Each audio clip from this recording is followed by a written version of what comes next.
ఏం అనుమానం పెట్టుకోవాల్సిన అవసరం లేదు.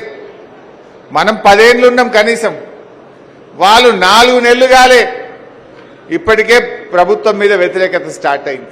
లుకలుకలు స్టార్ట్ అయినాయి. ప్రజలకు ఇచ్చిన హామీలు అమలు కాలే. ఇవాళ పొద్దున మీరు పేపర్లో చూసుంటారు, జనగామలో వడ్లు 1550 రూపాయలకు కూడా ఎవడు కొంటలేడని రైతులు మొత్తుకుంటున్నారు. ఎలక్షన్ల ముందు రేవంత్ రెడ్డి ఏం చెప్పిండు, వడ్ల కోసం 2500 రూపాయలు ఇచ్చి వడ్లు కొంటమో అన్నాడు.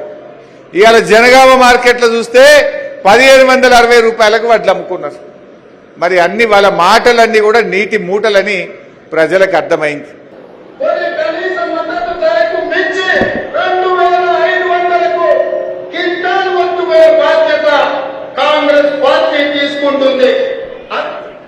సిద్దిపేట మార్కెట్ పోండి ఇప్పుడు మీరు ఎవరన్నా చక్కగా ధైర్యంగా వడ్ల మా బీట్ ఉంది కదా, ఏమన్నాడు, వడ్లు 2500 క్వింటాలు కొంటా అన్నాడు. ఇప్పుడు పోదాం సిద్దిపేట బీట్లకు. మీ లేదా మీ ఊర్లల్లో బీటు పెడతారు, ఎట్లాగూ లింగారెడ్డిపల్లి కాడ కూడా పెడతారు. అది ఏం రేట్ వస్తుందో చూడండి. 1560కి అమ్ముకుంటారు. ఇవాళ మద్దతు ధర 2160, కనీస మద్దతు ధర కూడా వస్తలేదు.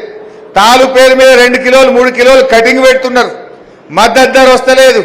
ఈయన చెప్పుడేమో 2500, వచ్చుడేమో 1560. ఇది రైతులకు మోసం కాదా? ఇవాళ కాంగ్రెస్ బీజేపీలు ఒకటై బీఆర్ఎస్ ను లేకుండా చేయాలని చెప్పి బడే బై చోటే బై ఇద్దరు ఒకటై కుట్రలు చేస్తా ఉన్నారు.